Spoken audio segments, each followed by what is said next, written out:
Hello everyone, आप सभी लोगों का मेरे चैनल बॉटनी सागर में हार्दिक स्वागत है। और आज मेरा टॉपिक एल्गी से रिलेटेड है। पिछले टाइम मैंने आपको करेक्टरिस्टिक्स फीचर बताए थे एल्गी के। आज थोड़ा रिवाइज करा देता हूं आप लोगों को। अब देखिए, आप एल्गी में मैंने आपको बताया था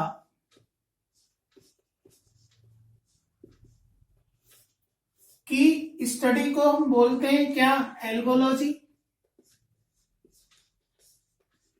या फाइकोलॉजी। फिर मैंने डिफाइन किया था इसको। डेफिनेशन क्या हो सकती है एल्गी की? एल्गी के बारे में एक कंप्लीट डेफिनेशन हम तैयार कर सकते हैं। और वो कंप्लीट डेफिनेशन क्या हो सकती है कि algae are chlorophyll bearing simple thalloid autotrophic non vascular cryptogams. ये कंप्लीट डेफिनेशन है एल्गी से रिलेटेड। इसके बाद फिर मैंने आपको बताया था इसका हैबिटेट के बारे में। हैबिटेट मीन होता है place of the organism. Habitat में डिस्कस किया था मैंने आपको कि algae are largely aquatic. Largely aquatic means they are found in fresh water as well as marine water। दोनों फॉर्म में ये मिलते हैं। But some of them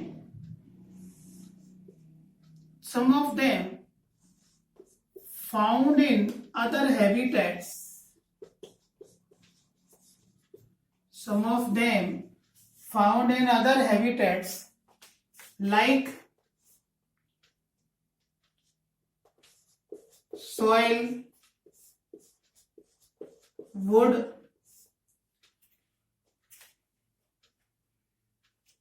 they are found in other habitats like soil, wood and moist stones। इसके बाद फिर मैंने आपको बताया था डेफिनेशन हो गया, हैबिटेट हो गया। उसके बाद form and size. Form and size of algae is highly variable. कैसा? Is highly variable. अब हाईली वेरिएबल क्यों है? हाईली वेरिएबल इसलिए है क्योंकि हैबिटेट भी क्या है, वेरिएबल है। क्योंकि एक्वेटिक के साथ साथ ये अदर हैबिटेट्स में भी ग्रो करते हैं like moist stones, soil, would, वहां पर ये ग्रो करते हैं। इसके बाद में फॉर्म एंड साइज में highly variable, ranging from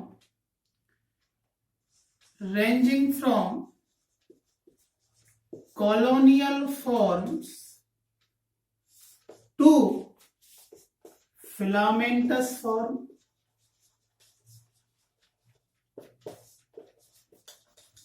filamentous form, colonial form में मैंने आपको डिस्कस किया था वॉल बॉक्स,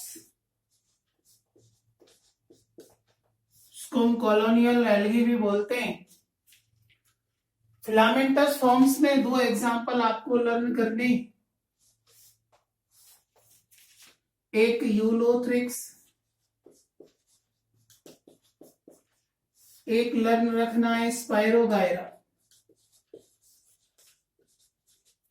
ये फिलामेंटस फॉर्म है एल्गी की।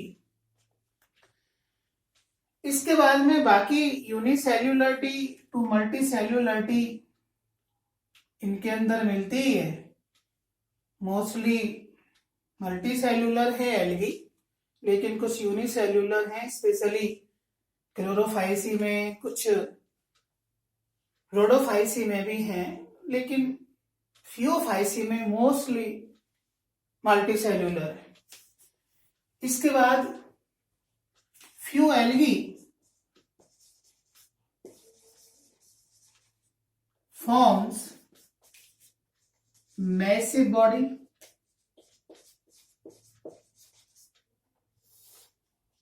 and such algae are known as kelps. इनको kelps बोलते हैं,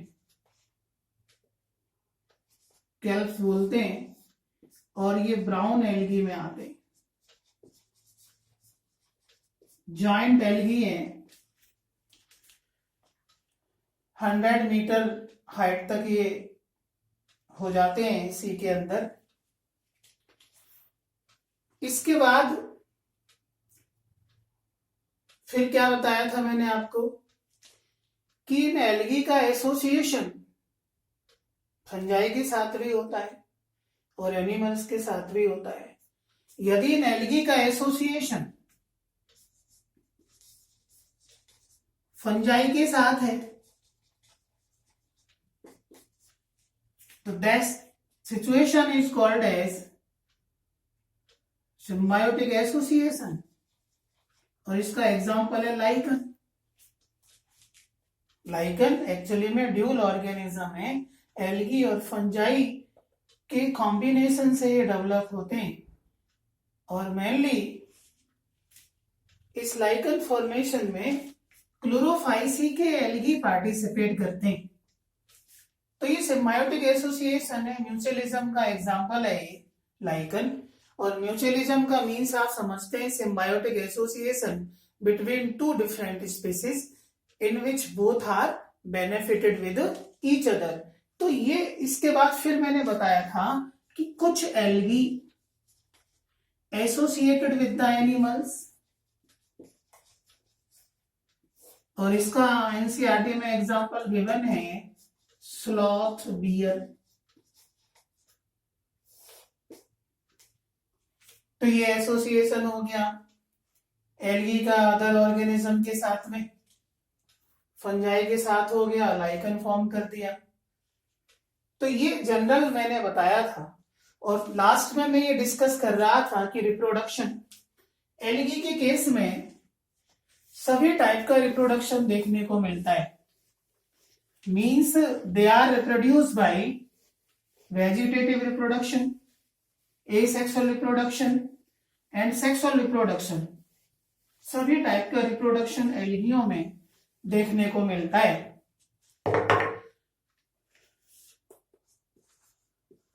रिप्रोडक्शन की मैं बात करूं तो आप जानते हैं कि it is a biological phenomena in which each organism produce young ones similar to itself. ये रिप्रोडक्शन है, और रिप्रोडक्शन एल्गी के केस में 3 टाइप का होता है। तीनों टाइप का रिप्रोडक्शन इनमें देखने को मिलता है। First vegetative reproduction, second asexual reproduction, और थर्ड सेक्सुअल रिप्रोडक्शन।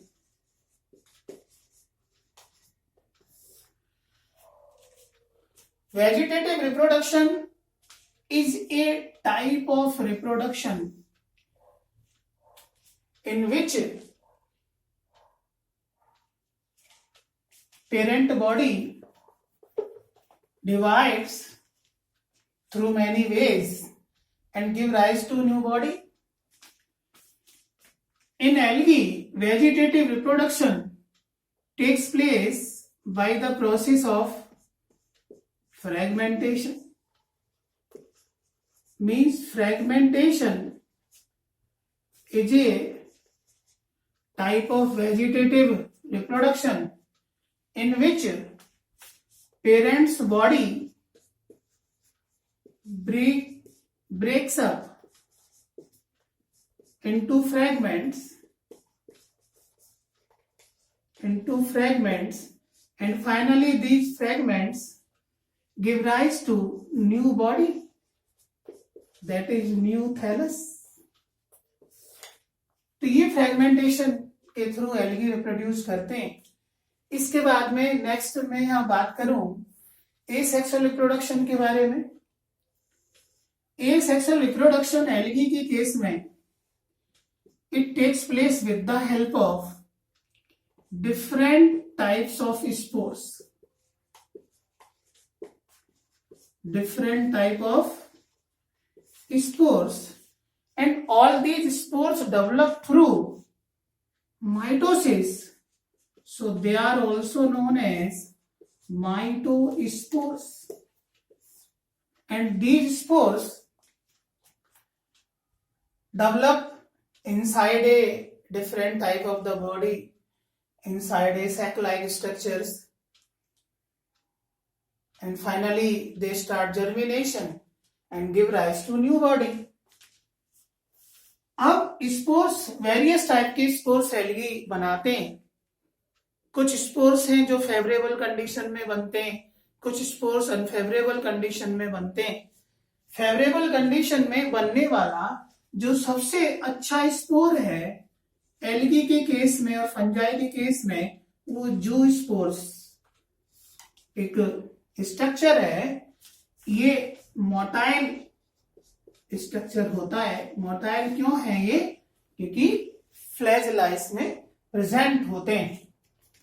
जू स्पोर्स के through most of the algae reproduce करते हैं and mainly these structure develop inside a sac like structures known as zoosporangium, known as zoosporangium is sac-like structures where zoospores develop, and at the maturity this structure ruptured and zoospores are released free, and after getting favorable condition these zoospores start germinate and give rise to new body. ये zoospores के through हो गया। Zoospore ये endogenously develop होते हैं, inside the जूस्पोरेंजियम में develop होते हैं, तो एंडोजीनियस इन ऑरिजिन। बाकी और स्पोर से जो एल्गी में अनफेवरेबल सिचुएशंस में, अनफेवरेबल कंडीशंस में डेवलप होते हैं, और ये मेनली थिक वॉल्ड स्पोर्स होते हैं, like that aplanospores, hypnospores, akinetes. All these spores develop during unfavorable conditions. इसके बाद फिर नेक्स्ट रिप्रोडक्शन आ जाता है सेक्सुअल रिप्रोडक्शन। सेक्सुअल रिप्रोडक्शन के बारे में मैं बात करूं तो इसके लिए जनरली 2 मेल गैमीट्स की रिक्वायरमेंट होती है,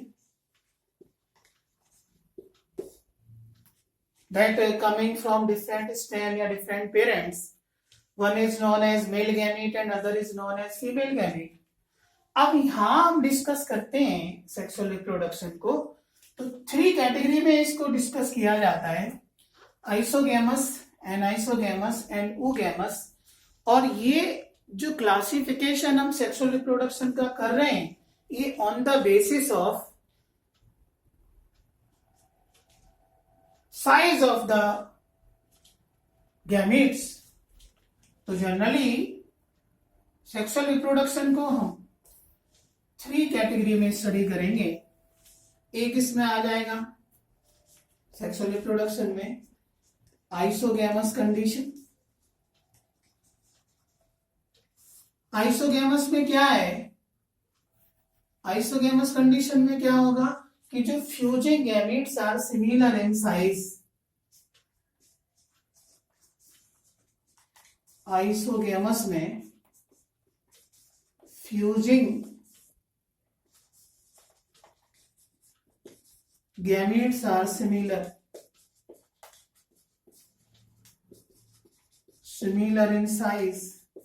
और इस टाइप का जो रिप्रोडक्शन देखने को मिलता है इसके 2 एग्जाम्पल हैं, एक यूलोथ्रिक्स है, दूसरा स्पाइरोगायरा है।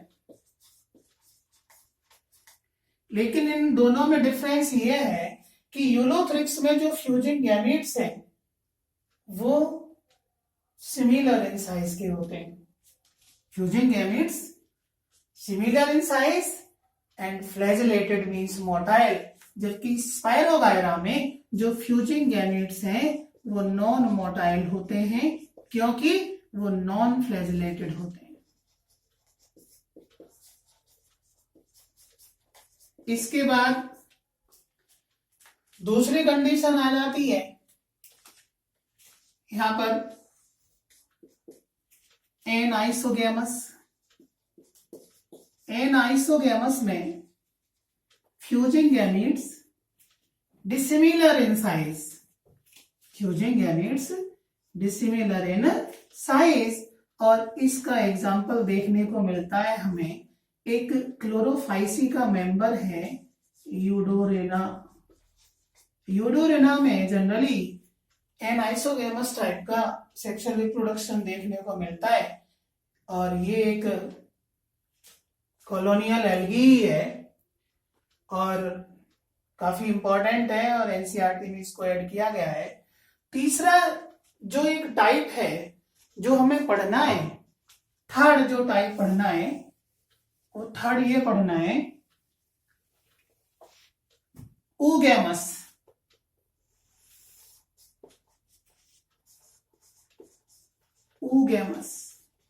टाइप का सेक्सुअल रिप्रोडक्शन। ये मोस्ट एडवांस रिप्रोडक्शन है और इस रिप्रोडक्शन में 2 मेल गैमेट्स इन्वॉल्व होते हैं। दोनों में एक male gamete, 1 male gamete is small motile while other male gamete is a large and non-motile. Male gamete that is small and motile is known as male gamete, while the other gamete which is large and non-motile is known as female gamete, also known as macrogametes,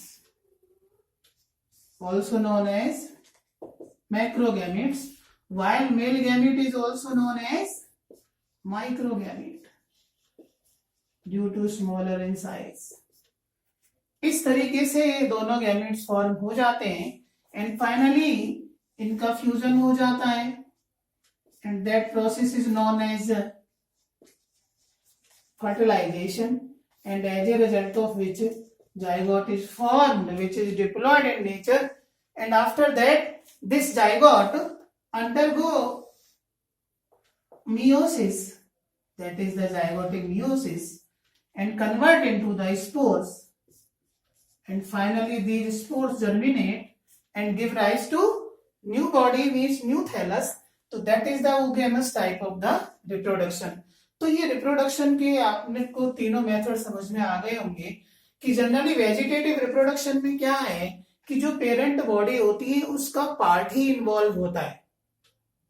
जैसे कि plant में इसको हम vegetative propagules बोलते हैं, दे में भी root, दे में भी स्टेम, दे में भी लीफ, कोई भी हो सकता है। ऐसे एनिमल में भी फ्रेगमेंटेशन है कि जो बॉडी है breakup into the pieces into many fragments and finally इस fragments give rise to new body.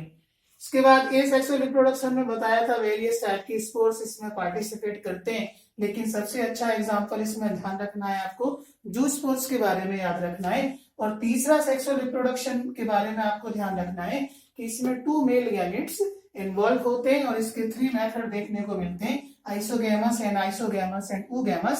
अब आइसोगैमस में fusing gametes are similar in size, anisogamous में fusing gametes are dissimilar in size.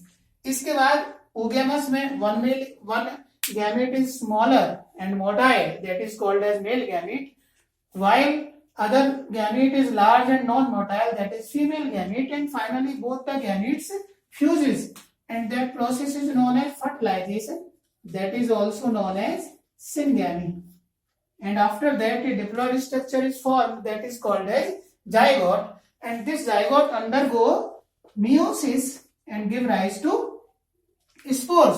क्योंकि आपको ये पता होना चाहिए कि एल्गी के अंदर मियोसिस जाइगोट में होता है, क्योंकि इनकी बॉडी हैप्लॉइड होती है अब इसी वजह से इनमें एम्ब्रियो फॉर्म नहीं होता, इसलिए जो एल्गी हैं वो नॉन एम्ब्रियोफाइट्स हैं, एम्ब्रियो फॉर्मेशन कभी भी नहीं होता है। तो ये मेरा टॉपिक आज का इतना ही हो जाता है। तो आप पढ़ते रहिए, अच्छे से मेहनत करते रहिए, और मैं अपना लेक्चर जल्दी ही जल्दी अब प्रिपेयर कर रहा हूँ, और काफी कुछ मैं सीख रहा हूँ यहाँ पर भी। ठीक है, ओके, बाय।